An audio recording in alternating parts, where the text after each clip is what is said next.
നമസ്കാരം. ഞാൻ കെ.പി. ജയരാജൻ. വീണ്ടും ഒരു തിരുവോണം വന്നെത്തുകയാണ്. നമുക്കറിയാം, നമ്മുടെ ഈ അടുത്ത കാലത്തുള്ള ഓണം മുമ്പുള്ള ഓണത്തേക്കാൾ കൂടുതൽ ഒരു ചന്തവും സന്തോഷമൊക്കെ നൽകുന്ന ഒരു ഓണമാണ്. അതിൻ്റെ കാരണം എന്താണെന്ന് പറഞ്ഞാൽ, ഓണത്തിൻ്റെ ഏറ്റവും അവശ്യ ഘടകമായിട്ടുള്ള പൂക്കൾ, നമ്മുടെ പൂക്കളം ഒരുക്കാൻ വേണ്ടിയിട്ടുള്ള പൂക്കൾ നമ്മൾ തന്നെ കൃഷി ചെയ്തുണ്ടാക്കുന്നു എന്നുള്ളതാണ്. കുറേ വർഷങ്ങൾക്ക് മുമ്പ് നമ്മുടെ പൂക്കളത്തിലേക്ക് ആവശ്യമായിട്ടുള്ള മുഴുവൻ പൂക്കളും നമ്മൾ തന്നെ ഉണ്ടാക്കിയിരുന്നു. പക്ഷെ അത് മാറി മുഴുവൻ പൂക്കൾക്കും നമ്മൾ മറ്റ് സംസ്ഥാനങ്ങളെ ആശ്രയിക്കുന്ന ഒരു സ്ഥിതിവിശേഷമാണ്.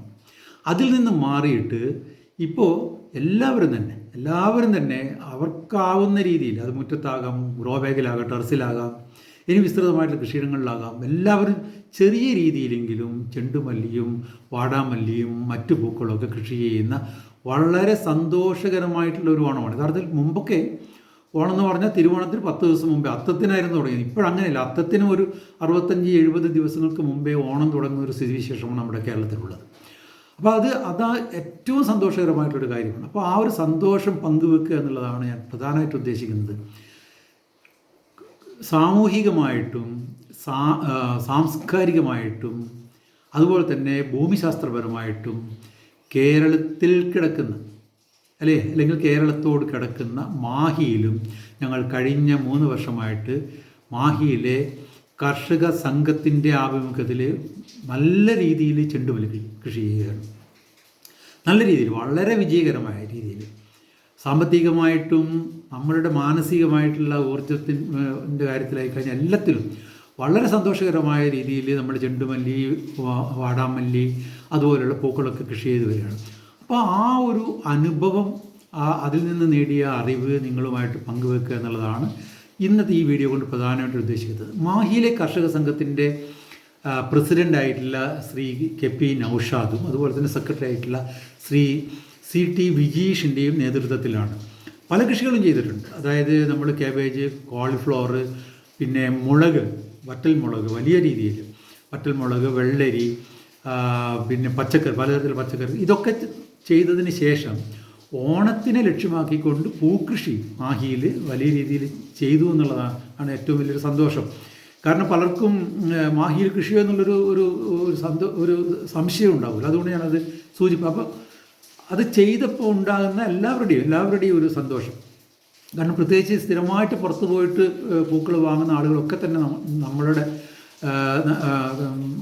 അടുത്ത് വന്ന് പൂക്കൾ കൊണ്ടുപോകുന്ന സ്ഥിതിവിശേഷമുണ്ട്. പലർക്കും പൂക്കൾ കൊടുക്കാൻ പറ്റുന്നില്ല, കാരണം അത്രയും കൂടുതൽ ഡിമാൻഡ് ഉണ്ടാകുന്നൊരു കാര്യമാണ്. അപ്പോൾ ഇതിലെ കുറച്ച് കാര്യങ്ങൾ നമ്മളുടെ ഒരു അറിവ്, അനുഭവമൊക്കെ ഒന്ന് പങ്കുവെക്കുക എന്നുള്ളത്. ഇപ്പോഴാണ് ഇതിൻ്റെ സമയം. നമ്മൾ ഇതിൻ്റെ ഒരു പ്ലാനിങ് അല്പം വൈകിയെന്ന് വേണമെങ്കിൽ പറയാം. കാരണം എന്താണെന്ന് പറഞ്ഞാൽ, ഈ വർഷത്തെ നമ്മളുടെ ഒരു ഓണത്തിൻ്റെ ഡേറ്റും അത്തത്തിൻ്റെ ഡേറ്റും ഒക്കെ വെച്ച് നോക്കുകയാണെങ്കിൽ നമ്മൾ പ്ലാനിങ്ങിൻ്റെ സമയം കഴിഞ്ഞു എന്ന് പറയും. നമുക്കിനി പറിച്ചു നടേണ്ട സമയമാണ് ആലോചിക്കേണ്ടത്. ഇപ്പോൾ നമുക്കൊരു ജൂൺ അവസാനത്തെ ആഴ്ചയോട് കൂടിയിട്ട് തൈകൾ നട്ടെങ്കിൽ മാത്രമേ നമ്മൾ ഉദ്ദേശിക്കുന്ന രീതിയിൽ നമുക്ക് പൂക്കൾ പറിക്കാൻ പറ്റൂ. ഇതിൽ നമുക്കുണ്ടാകുന്ന ഏറ്റവും വലിയൊരു പരിമിതി എന്താണെന്ന് പറഞ്ഞാൽ, ഓണം കഴിഞ്ഞാൽ ഈ പൂക്കൾക്ക് കാര്യമായിട്ടുള്ള വിപണിയില്ല. ഓണം കഴിഞ്ഞാൽ. അപ്പോൾ അതുകൊണ്ട് തന്നെ നമ്മുടെ പ്ലാനിങ്, പൂക്കൾ എപ്പോൾ പറിക്കണം എന്നുള്ള പ്ലാനിങ് വളരെ പ്രധാനപ്പെട്ടതാണ്. അപ്പോൾ അതുകൊണ്ട് കൃത്യമായിരിക്കണം. ഏകദേശം നമ്മളിപ്പോൾ ഒരു ജൂൺ 25, 26, 27 തീയതിയൊക്കെ ആകുമ്പോഴത്തേക്ക് തന്നെ നട്ട് തുടങ്ങിക്കഴിഞ്ഞാൽ നമുക്ക് ഏകദേശം അത്തത്തിൻ്റെ സമയം മുതലേ തുടങ്ങി ഒരു ഓണത്തോട് കൂടിയിട്ട് ചെണ്ടുമല്ലിയുടെ വിളവെടുപ്പ് നമുക്ക് അവസാനിപ്പിക്കാൻ പറ്റും. പിന്നെയുള്ള പൂക്കൾക്ക് നമുക്ക് കാര്യമായ വില കിട്ടില്ല, മാർക്കറ്റും ഇല്ല എന്നുള്ളത് തന്നെ വേണമെങ്കിൽ പറയാം. അപ്പോൾ അങ്ങനെയുള്ളൊരു സ്ഥിതി നമ്മൾ മനസ്സിൽ കാണണം. അപ്പോൾ അതുകൊണ്ട് വിത്ത് മുളപ്പിച്ച് തൈ ഉണ്ടാക്കുന്നതിനെ കുറിച്ച് ഇനി ആലോചിക്കേണ്ട. തൈകൾ സുലഭമായിട്ട് കിട്ടുന്നുണ്ട്, ഒരു പ്രയാസമില്ലാതെ കിട്ടുന്നുണ്ട്. കാരണം ഒരുപാട് കൃഷിക്കാർ ഇപ്പോൾ ചെണ്ടുമല്ലി തൈകൾ ഉണ്ടാക്കി വിൽക്കുന്നുണ്ട്. അത്രയും ഡിമാൻഡ് ഉണ്ട്, അതാണ് അതിൻ്റെ കാര്യം. പിന്നെ ഒരുപാട് സന്നദ്ധ സംഘടനകൾ തൈകൾ ഉണ്ടാക്കി വെക്കുന്നുണ്ട്. പിന്നെ സർക്കാർ ഫാമുകളിൽ, ഒട്ടേറെ സർക്കാർ ഫാമുകളിൽ ഇപ്പോൾ ചെണ്ടുമല്ലിയുടെ തൈകൾ ഉണ്ടാക്കി വെക്കുന്നുണ്ട്. അപ്പോൾ തൈകളുടെ ഒരു പ്രശ്നമല്ല. നമ്മൾ കൃഷി ചെയ്യാൻ വേണ്ടിയിട്ട് അങ്ങ് തീരുമാനിക്കുക. തൈകൾ നമുക്ക് സുലഭമായിട്ട് കിട്ടും. വില കൊടുക്കേണ്ടി വരും, കാരണം നല്ല വിലകളായ ഹൈബ്രിഡ് ഇനങ്ങളാണ് നമ്മൾ ഉപയോഗിക്കുന്നത്. നമുക്കറിയാം, നമ്മുടെ നാടൻ ഇനങ്ങൾ ചെണ്ടുമല്ലി നമ്മുടെ നാട്ടിലൊക്കെ ഉണ്ട്. അതൊരു പുതിയ കാര്യമേ അല്ല, പണ്ട് മുതലേ നമ്മുടെ കൂടെയുള്ളതാണ് ചെണ്ടുമല്ലി. പക്ഷേ പ്രശ്നം എന്താണെന്ന് പറഞ്ഞാൽ, നാടൻ ഇനങ്ങൾ ചെറിയ പൂക്കളാണ്, അധികം എണ്ണ ഉണ്ടാകില്ല, അല്ലേ? നമുക്കറിയാം അതിൻ്റെ ഒരുപാട് ഗുണങ്ങളുണ്ടെങ്കിൽ പോലും ഇങ്ങനെയുള്ളൊരു പ്രശ്നങ്ങളൊക്കെ ഉണ്ട്. അതുകൊണ്ട് നമ്മൾ ചെയ്യുന്നതെന്ന് പറഞ്ഞാൽ, ചെണ്ടുമല്ലി ഇപ്പോൾ നമ്മുടെ നാട്ടിൽ ഒട്ടുമിക്ക ചെണ്ടുമല്ലി ചെയ്യുന്ന മിക്ക കൃഷിക്കാരോട് ചോദിച്ചാൽ പോലും അവർ പറയുന്നത് ഒരു ആഫ്രിക്കൻ ചെണ്ടുമല്ലിയാണ് എന്ന് അവർ പറയുന്നുണ്ട്. കാരണം നമ്മളൊരു അനുഭവത്തിൽ നിന്ന് മനസ്സിലാക്കിയതാണ്. ആഫ്രിക്കൻ മെരിഗോൾഡാണ് ഏറ്റവും കൂടുതൽ ആളുകൾ ചെയ്യുന്നത്. ആഫ്രിക്കൻ മെരിഗോൾഡ് ഉണ്ട്, ഫ്രഞ്ച് മെരിഗോൾഡ് ഉണ്ട്, മെക്സിക്കൻ മെരിഗോൾഡ് ഉണ്ട്. അപ്പോൾ ഇതിൽ തന്നെ നമുക്ക് ആഫ്രിക്കൻ മെരിഗോൾഡാണ് നമ്മുടെ ആളുകൾ പൊതുവെ ചെയ്യുന്നത്. കാരണം വലിയ പൂക്കളാണ്, നല്ല വെയിറ്റുള്ള വലിയ പൂക്കളാണ്. 2-3 നിറങ്ങളിൽ ഇപ്പം നമുക്ക് കിട്ടുന്നുണ്ട്. അപ്പോൾ അതിൻ്റെ തൈകളാണ് നമ്മൾ ഹൈബ്രിഡ് തൈകളാണ് നമുക്ക് ഇപ്പോൾ വാങ്ങാൻ കിട്ടുന്നത്. അപ്പോൾ തൈ ബുക്ക് ചെയ്യുക എന്നുള്ളതാണ് പെട്ടെന്ന് ചെയ്യേണ്ട ഒരു കാര്യം. പിന്നെ ഇതിലൊരു കാര്യം എന്ന് പറഞ്ഞാൽ തൈ ബുക്ക് ചെയ്യുക എന്ന് പറയുമ്പോൾ നമുക്ക് എത്ര തൈകൾ വേണം എന്ന് നമ്മൾ അറിഞ്ഞിരിക്കണം. ഇപ്പോൾ എവിടെയാണ് നമ്മൾ ചെയ്യുന്നത്? മുറ്റത്ത് ചെയ്യുമ്പോൾ നമുക്ക് അവിടെ നിന്ന് തുടങ്ങണമെന്നാണ് ഞാൻ പറയുന്നത്. കാരണം എനിക്ക് ചെണ്ടുമല്ലി കൃഷി ചെയ്യാൻ സ്ഥലമില്ലല്ലോ എന്നുള്ളത് ഒരു കാരണവശാലും ഒരു എന്താ പറയുക, ഒരു ന്യായീകരണമായിട്ട് നമുക്ക് ഉണ്ടാകാൻ പാടില്ല. എവിടെയാണ് കിട്ടുന്നത്, ഒറ്റ കാര്യം ആലോചിക്കുക, നല്ല സൂര്യപ്രകാശം വേണം, വെള്ളം കെട്ടി നിൽക്കാൻ പാടില്ല. അപ്പോൾ അത് നമ്മുടെ ഏകദേശം മുറ്റത്ത് നമുക്ക് സാധിക്കും, അല്ലെങ്കിൽ വീട്ടുപറമ്പിൽ സാധിക്കും, അല്ലെങ്കിൽ നമുക്ക് ഗ്രോ ബാഗിൽ ചെയ്യാൻ പറ്റും, അല്ലെങ്കിൽ ടെറസിൽ ചെയ്യാൻ പറ്റും. ഇനി നല്ല രീതിയിൽ ഒരു കൃഷിയിടമുണ്ടെങ്കിൽ, അത് ഈ പറഞ്ഞ കണ്ടീഷൻസൊക്കെ ഉള്ളതാണെങ്കിൽ നമ്മൾ ഉടനെ തന്നെ ചെണ്ടുമല്ലി കൃഷിയിലേക്ക് ഇറങ്ങുക. ഇത് പറയാൻ കാരണം എൻ്റെ അനുഭവത്തിൻ്റെ അടിസ്ഥാനത്തിൽ പറയുകയാണ്. നമ്മൾ അനുഭവിച്ച ആ ഒരു മാനസിക സന്തോഷവും അതുപോലെ തന്നെ നമുക്ക് കിട്ടിയിട്ടുള്ളൊരു വരുമാനവും ഈ കർഷക സംഘത്തിനുണ്ടായിട്ടുള്ള ഒരു അഭിമാനവും ഒക്കെ കണക്കിലെടുത്തുകൊണ്ട് പറയുകയാണ്. ചെണ്ടുമല്ലി കൃഷി ഓണം ആഘോഷിക്കാനുള്ള ഏറ്റവും വലിയൊരു എന്താ പറയുക, ഒരു മുൻ ഉപാധി എന്നുള്ള രീതിയിൽ നമുക്ക് കണക്കാക്കണം. ഒരു തൈയാണെങ്കിൽ ഒരു തൈ നമുക്ക് ചെണ്ടുമല്ലി കൃഷി ചെയ്യണം.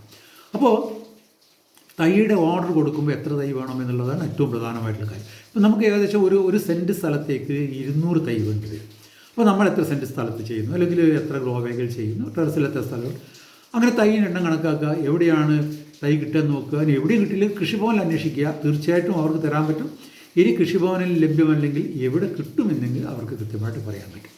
അപ്പോൾ തൈയുടെ കാര്യമായി നമ്മൾ സാധാരണഗതിയിൽ ഒരു 3 ആഴ്ച 4 ആഴ്ച പ്രായമുള്ള തൈകളാണ് നമ്മൾ ഇതിന് വേണ്ടിയിട്ട് ഉപയോഗിക്കുന്നത്. ഏകദേശം ഇപ്പോൾ എല്ലാ സ്ഥലത്തും ആ രീതിയിലുള്ള വളർച്ചയൊക്കെ ആയിട്ടുണ്ട്. നല്ല രീതിയിലുള്ള തൈകളാണ്. കാരണം ഇപ്പോൾ എല്ലാവരും വളരെ ശ്രദ്ധിച്ചാണ് തൈകളൊക്കെ ഉണ്ടാക്കുന്നത്. കാരണം നല്ല വില കൂടിയ വിത്താണ് നമ്മൾ ഇതിന് വേണ്ടിയിട്ട് ഉപയോഗിക്കുക. ഹൈബ്രിഡ് വിത്ത് പൊതുവെ വില കൂടുതലുള്ളതാണ്, എല്ലാവർക്കും അറിയാം. അപ്പോൾ തൈ അങ്ങനെ ഉറപ്പിക്കുക, തൈ നമുക്ക് കിട്ടും, ഇന്നേ സ്ഥലത്ത് നമ്മൾ തൈ വാങ്ങുമെന്നുള്ളത് ഉറപ്പിക്കുക. പിന്നെ ശ്രദ്ധിക്കേണ്ട കാര്യം എന്താണെന്ന് പറഞ്ഞാൽ നമ്മൾ മണ്ണൊരുക്കുക, അല്ലേ? അതാണല്ലോ ഏറ്റവും പ്രധാനം. ഇത് മണ്ണൊരുക്കം വളരെ പ്രധാനപ്പെട്ട കാര്യമാണ്. എന്തുകൊണ്ടാണെന്ന് പറഞ്ഞാൽ വെള്ളം കെട്ടി നിൽക്കുന്നത് മഴക്കാലത്താണ് നമ്മൾ കൃഷി ചെയ്യുന്നത്. മഴക്കാലത്ത് കൃഷി ചെയ്യുമ്പോൾ പ്രധാനമായിട്ട് ശ്രദ്ധിക്കേണ്ടത് വെള്ളം വാർന്നു പോകാനുള്ള സംവിധാനം ഉണ്ടാകുക എന്നുള്ളതാണ്. അപ്പോൾ അതിനുവേണ്ടി ചെയ്യേണ്ട ഒറ്റ കാര്യമുള്ളൂ, നമ്മളിതിന് ബണ്ടായിട്ട് വാരം എടുത്തിട്ട് ബണ്ടായിട്ട് വരമ്പായിട്ട് എടുത്തിട്ട് കൃഷി ചെയ്യുക എന്നുള്ളതാണ് ഇതിൽ ഏറ്റവും പ്രധാനമായിട്ട് ശ്രദ്ധിക്കേണ്ട കാര്യം. അപ്പോൾ വരമ്പെടുക്കുമ്പോൾ ഒരു കാര്യം ശ്രദ്ധിച്ചാൽ മതി. അതായത് വരമ്പിന് നല്ല വീതിയുള്ള വരമ്പെടുക്കുക. വീതിയുള്ള വരമ്പ് എന്ന് പറഞ്ഞാൽ ഏകദേശം ഒരു 1.25 മീറ്റർ വീതിയുള്ള വരമ്പെടുത്ത് കഴിഞ്ഞാൽ നമുക്ക് അതിൻ്റെ മേലെ 3 വരി ചെണ്ടുമല്ലി ചെയ്യാൻ പറ്റും. ഈ വരമ്പിൻ്റെ മേലെ, തടത്തിൻ്റെ മേലെ, തടം എന്ന് പറയും, 3 വരി ചെയ്യാൻ പറ്റും. അത് കഴിഞ്ഞിട്ട് താഴെ നമ്മൾ വാരം കോരുക, അതായത് കുറച്ച് ആഴത്തിൽ വെള്ളം പോകാവുന്ന രീതിയിൽ കോരിയിട്ട് നമുക്ക് ഈ തടത്തിൽ അല്ലെങ്കിൽ വരമ്പിൽ നമുക്കൊരു 45 സെൻറ്റിമീറ്റർ അകലത്തിൽ 3 വരികൾ കൃത്യമായിട്ട് നട്ടുപോയാൽ, ചെടികൾ തമ്മിൽ 45 സെൻറ്റിമീറ്റർ അകലം വെച്ച് കൊടുത്താൽ നമുക്ക് ഈ തടത്തിന് പുറത്ത് നിന്നുകൊണ്ട് വളരെ നന്നായിട്ട് ഇതിന് പരിപാലിക്കാൻ പറ്റും. പരിപാലിക്കുക എന്നത് വളരെ പ്രധാനപ്പെട്ട കാര്യമാണ്. കാരണം വളം കൊടുക്കണം, അടിവളം കൊടുക്കണം, മേൽവളം കൊടുക്കണം, പിന്നെ നമുക്ക് ചിലപ്പോൾ സ്പ്രേ ചെയ്യണം, വളങ്ങൾ സ്പ്രേ ചെയ്യാനുണ്ട്.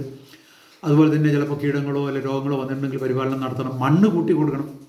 വളരെ പ്രധാനപ്പെട്ടതാണ്. കാരണം ചെണ്ടുമല്ലി കണ്ടവർക്കറിയാം നിറയെ വേരിറങ്ങും. അപ്പോൾ താഴെ നിന്ന് ഇറങ്ങുന്ന വേരുകൾ സംരക്ഷിക്കാൻ വേണ്ടിയിട്ട്, ചെടിയെ സംരക്ഷിക്കാൻ വേണ്ടി മണ്ണിളക്കി കൊടുക്കണം. ഇത് പറയാൻ കാരണം എന്താണെന്ന് പറഞ്ഞാൽ നമ്മൾ 2 ഭാഗത്ത് നടക്കാനുള്ളൊരു സംവിധാനം നമ്മൾ ഏർപ്പെടുത്തണമെന്ന് സൂചിപ്പിച്ചിട്ടുള്ളൂ.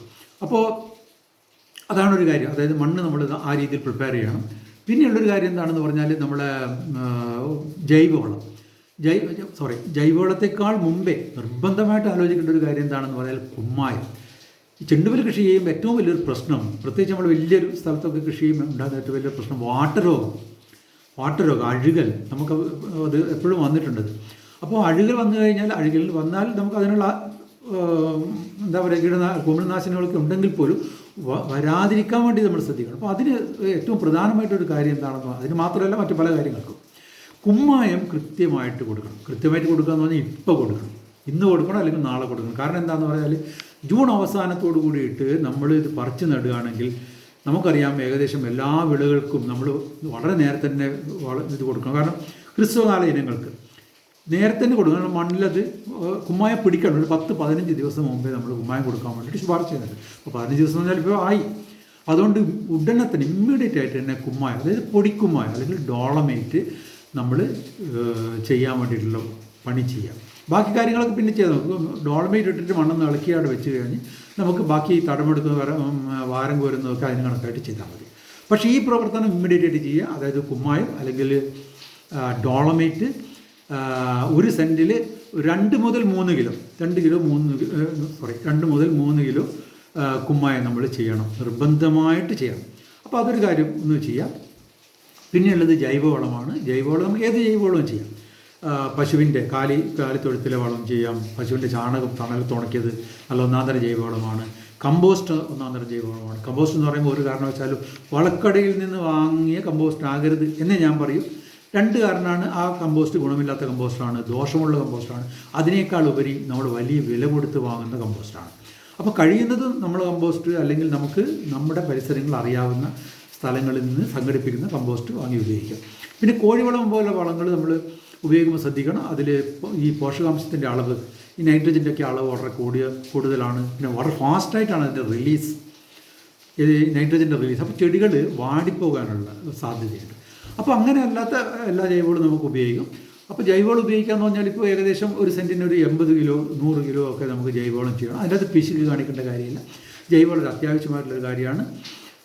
അപ്പോൾ ജൈവവളങ്ങൾ ചെയ്യുന്ന കാര്യം ഒന്ന് ശ്രദ്ധിക്കുക. പിന്നെ വരുന്നത് എന്താണെന്ന് പറഞ്ഞാൽ രാസവളം. അതിനേക്കാൾ മുമ്പേ ഒരു കാര്യം പ്രത്യേകിച്ച് ഓർമ്മിപ്പിക്കാനുള്ള കാര്യം എന്താണെന്ന് പറഞ്ഞാൽ സ്യൂഡോമോണാസ് ഇതിൻ്റെ അകത്ത് വളരെ പ്രധാനപ്പെട്ടൊരു ഘടകം. ഞാൻ നേരത്തെ അഴുകൽ രോഗത്തെക്കുറിച്ചും കൂടെ പറഞ്ഞുകൊണ്ട് പറയാം. സ്യൂഡോമോണാസ്. അപ്പോൾ സ്യൂഡോമോണാസ് നമ്മൾ നേരത്തെ തന്നെ വാങ്ങി വെക്കണം. 2 തരത്തിലുള്ള സ്യൂഡോമോണാസ് കിട്ടുന്നുണ്ട്. ഒന്ന് പൗഡർ ഫോമിലുള്ള സ്യൂഡോമോണാസ്, രണ്ടാമത്തത് ലിക്വിഡായിട്ട് നമുക്ക് കണ്ടെയ്നറുകൾ, പ്ലാസ്റ്റിക് കണ്ടെയ്നറിലൊക്കെ കിട്ടുന്ന സ്യൂഡോമോണാസ് ഉണ്ട്. അപ്പോൾ സ്യൂഡോമോണാസിൻ്റെ കാര്യം മറന്നു പോകരുത്. അതുകൊണ്ട് നേരത്തെ തന്നെ ഒന്ന് ഓർമ്മിപ്പിച്ചെന്നേ ഉള്ളൂ. അപ്പോൾ സ്യൂഡോമോണാസ് നമ്മൾ ആദ്യം വേണ്ടത് എന്താണെന്ന് പറഞ്ഞാൽ തൈകൾ കിട്ടി നമ്മൾ തൈകൾ പറിച്ച് നടുന്നതിൻ്റെ ഒരു 20 മിനിറ്റ് മുമ്പേ നമ്മൾ ഈ സ്യൂഡോമോണാസ് കലക്കിയിട്ട്, അത് പോട്രയിലാണല്ലോ നമ്മൾ തൈകൾ കിട്ടുന്നത്. ഇപ്പോൾ മുട്ടയുടെയൊക്കെ തട്ടുണ്ടല്ലോ, അതാണ് പോട്ര എന്ന് പറയുന്നത്. അപ്പോൾ അങ്ങനെയുള്ള ഒരു നേരിയ പ്ലാസ്റ്റിക്കിൻ്റെ ട്രേ കിട്ടും, അതിലാണ് നമുക്ക് തൈ കിട്ടുന്നത്. അപ്പോൾ അതിനകത്ത് നമ്മൾ സ്യൂഡോമോണാസ്, ഇതിൽ കുറച്ചും കൂടെ സാധാരണത്തിൽ സ്യൂഡോമോണാസ് കലക്കുന്നത് 1 ലിറ്റർ വെള്ളത്തിൻ്റെ അകത്ത് 20 ഗ്രാം ആണ് സ്യൂഡോമോണാസ് കലക്കുന്നത്. പക്ഷേ ഈ തൈകൾ ഒന്ന് മുക്കാൻ വേണ്ടിയിട്ട് നമുക്ക് 3/4 ലിറ്റർ വെള്ളത്തിൻ്റെ അകത്ത് 250 ഗ്രാം സ്യൂഡോമോണാസ് കലക്കുന്നതായിരിക്കും നല്ലത്. ഇനി ലിക്വിഡ് ആണെങ്കിൽ, ദ്രവരൂപത്തിലുള്ള സ്യൂഡോമോണാസ് ആണെങ്കിൽ 5 മില്ലി സ്യൂഡോമോണാസ് 1 ലിറ്റർ വെള്ളത്തിൻ്റെ അകത്ത് നല്ല രീതിയിൽ കലക്കിയിട്ട് നമുക്ക് ഉപയോഗിക്കാം. അപ്പോൾ ഇങ്ങനെ കലക്കിയിട്ടുള്ള സ്യൂഡോമോണാസ് നമ്മൾ ഈ പോട്രയിൽ ഒഴിച്ചു കൊടുക്കണം. ഞാനിത് കുറച്ച് കഴിഞ്ഞാലും പറഞ്ഞാലും മതി, പക്ഷേ നേരത്തെ തന്നെ പറയാൻ കാരണം ഒരു കാരണവശാലും വിട്ടുപോകാൻ പാടില്ല എന്നുള്ളതുകൊണ്ടാണ്. അപ്പോൾ അതൊന്ന് പ്രത്യേകിച്ച് ഓർക്കുക. പിന്നെ ജൈവവളത്തിൻ്റെ കാര്യം ഞാൻ പറഞ്ഞു. നമ്മൾ ചെടികൾ നടുന്നതിൻ്റെ തലേന്നോ അല്ലെങ്കിൽ തൊട്ട് മുമ്പെയോ ഒക്കെ ജൈവവളം നന്നായിട്ട് മണ്ണുമായിട്ട് കലർത്തിയിട്ട് വേണം നമ്മൾ ഈ തടമോ അല്ലെങ്കിൽ എന്താ പറയുക ബണ്ട് അല്ലെങ്കിൽ ആ സംവിധാനം ഒക്കെ ചെയ്യാൻ പറ്റും. അപ്പോൾ അത് പിന്നേക്കാക്കാൻ പാടില്ല. അടിവളമായിട്ട് കൊടുക്കുന്ന ജൈവവളം നമ്മൾ പിന്നീട് കൊടുക്കാൻ പാടില്ല. അത് ആ സമയത്ത് തന്നെ നമ്മൾ കൃത്യമായിട്ട് കൊടുക്കണം. അപ്പോൾ അങ്ങനെ അതൊന്ന് ഓർത്ത് വെക്കുക. പിന്നെയുള്ളൊരു കാര്യം, നമ്മൾ ഈ നമ്മളുടെ തന്നെ അനുഭവത്തിലും പല കൃഷിക്കാരോട് സംസാരിച്ചപ്പോൾ പലരും രാസവളം ചെണ്ടുമല്ലിക്ക് ചെയ്യുന്നില്ല. എന്താണ് അതിൻ്റെ കാരണം എന്നറിയില്ല. രാസവളത്തിനോട് പലർക്കും എന്താ പറയുക, ഒരു അകൽച്ച, ഒരു മാനസികമായിട്ടുള്ളൊരു പ്രശ്നമൊക്കെ ഉണ്ടെങ്കിൽ പോലും ചെണ്ടുമല്ലിക്ക് രാസവളം ചെയ്യുന്നതിന് ഒരു പ്രയാസമില്ല. കാരണം അത് നമ്മൾ ഉള്ളിൽ കഴിക്കുന്നതോ അല്ലെങ്കിൽ അങ്ങനെയുള്ള ഒന്നുമല്ലല്ലോ. അപ്പോൾ നിർബന്ധമായിട്ടും രാസവളം ചെയ്യണം.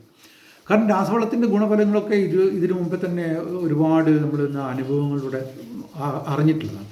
അപ്പോൾ രാസവളങ്ങൾ രാസവളം ചെയ്യുമ്പോൾ ശ്രദ്ധിക്കേണ്ട എന്താണെന്ന് പറഞ്ഞാൽ നമ്മൾ ചെടി വെക്കുന്ന അന്ന് രാസവളം ചെയ്യുക. അപ്പോൾ രാസവളം ചെയ്യുന്ന സമയത്ത് നമുക്ക് സാധാരണ ഇതിൽ നൈട്രജൻ, ഫോസ്ഫറസ്, പൊട്ടാഷൊക്കെ കിട്ടുന്ന രീതിയിൽ യൂറിയ, മഷൂറിഫോസ്, എന്താ പറയുക മ്യൂരിയ ഓഫ് പൊട്ടാഷ്, ഈ 3 സാധനമാണ് നമ്മൾ രാസവളമായിട്ട് ചെയ്യുന്നത്. അതിൻ്റെ അകത്ത് നമ്മൾ 1 സെൻറ്റിലേക്ക് 200 ഗ്രാം യൂറിയ, 400 ഗ്രാം മഷൂറിഫോസ്, പിന്നെ 100 ഗ്രാം പൊട്ടാഷ്, ഈ രീതിയിൽ നമ്മൾ രാസവളം അടിവളമായിട്ട് പറഞ്ഞാൽ ചെടി വെക്കുന്നതിന് മുമ്പേ ചെയ്യാന്നുള്ളതാണ് അടിവളമായിട്ടെന്ന് പറയാൻ കാരണം.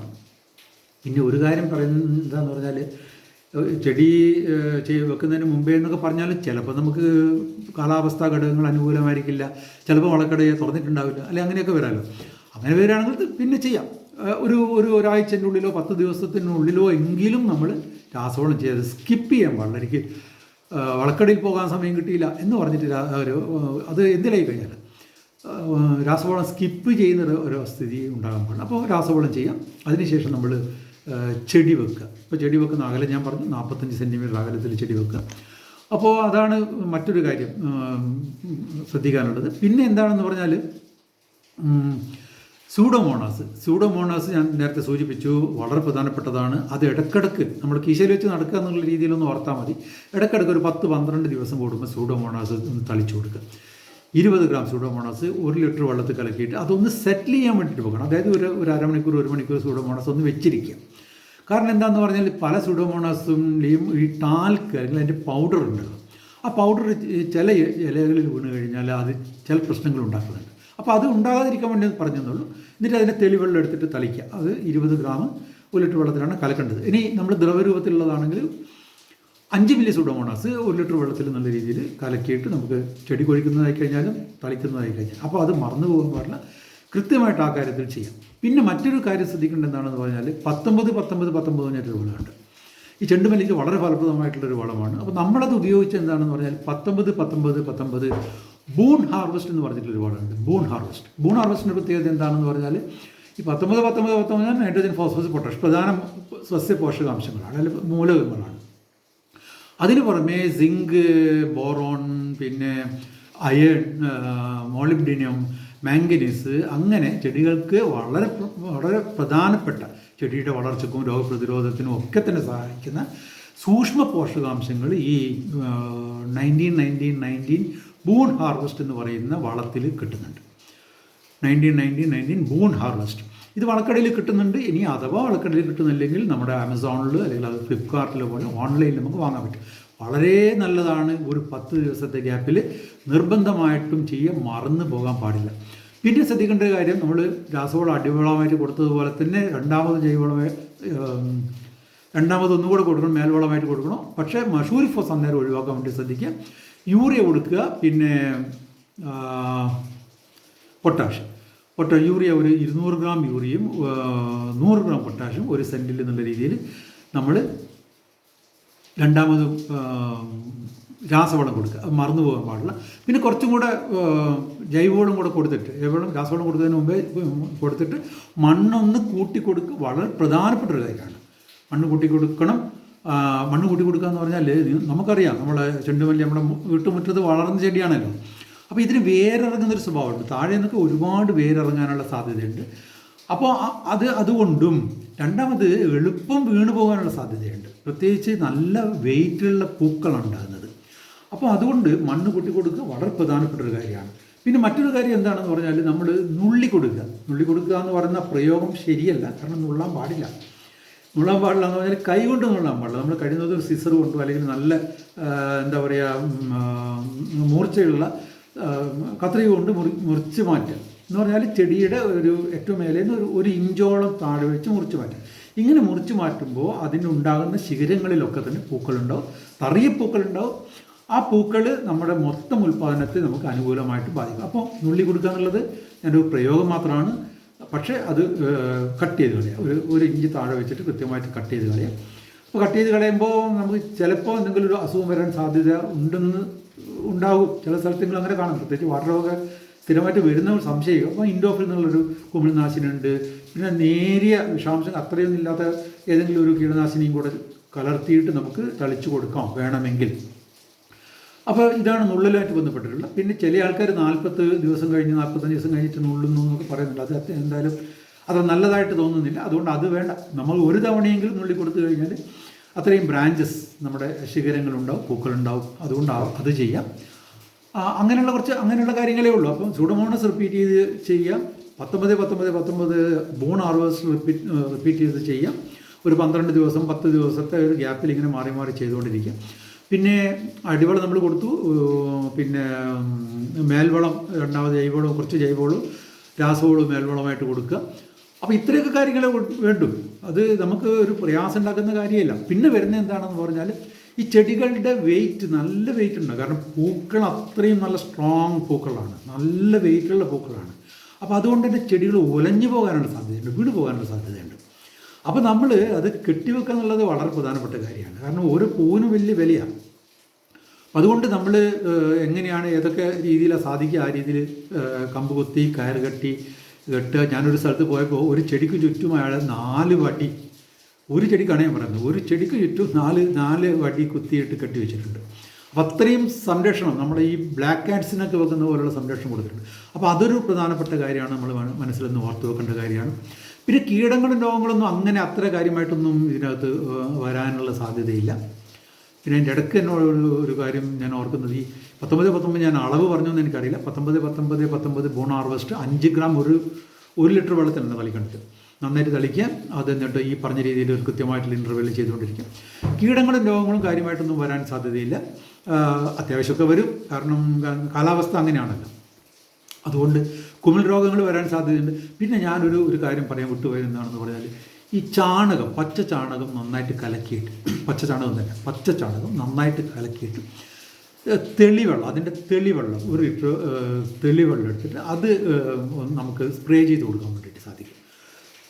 നേർപ്പിച്ചിട്ട് അതിൻ്റെ അകത്ത് നമുക്ക് സ്യൂഡോമോണാസ് നേരത്തെ പറഞ്ഞ അതേ ആൾ 1 ഗ്രാം 1 ലിറ്റർ വെള്ളത്തിൽ എന്നുള്ള രീതിയിൽ നേർപ്പിച്ച പച്ച ചാണകത്തിൻ്റെ അകത്ത് സ്യൂഡോമോണാസും കൂടെ കലക്കിയിട്ട് തളിച്ചു കൊടുക്കുന്നത് നമുക്ക് ചെടികൾക്ക് നല്ലതാണ്. പ്രത്യേകിച്ച് ഈ ബാക്ടീരിയൽ അസുഖങ്ങൾക്കൊക്കെ പച്ച ചാണകം പൊതുവേ ശുപാർശ ചെയ്യുന്നതാണ്.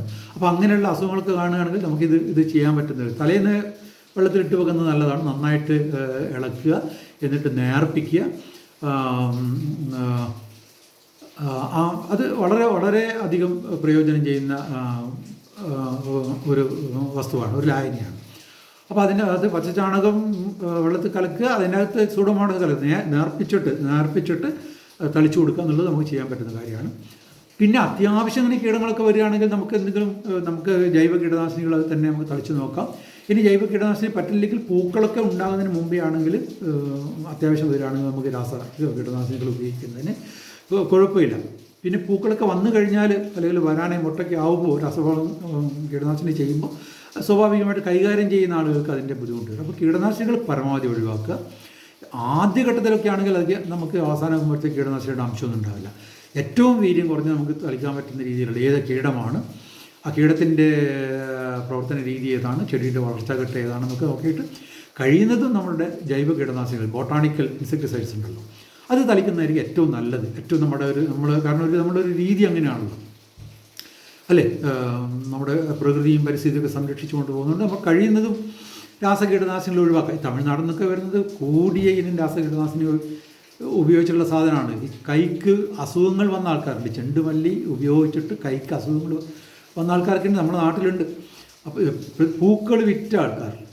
അപ്പോൾ അതുകൊണ്ട് അങ്ങനെയുള്ള സാധനമാണ്. അതുകൊണ്ടാണ് പറയുന്നത്, നമ്മളിപ്പോൾ ഒരു ചെടിയാണെങ്കിൽ ഒരു ചെടിയെങ്കിലും നമ്മൾ ഈ മെറിഗോൾഡ് ചെണ്ടുമല്ലി നമ്മൾ ചെയ്യണമെന്ന് പറയാൻ കാരണം അതുകൊണ്ടാണ്. അപ്പോൾ അതൊക്കെ ഒന്ന് ആലോചിക്കുക.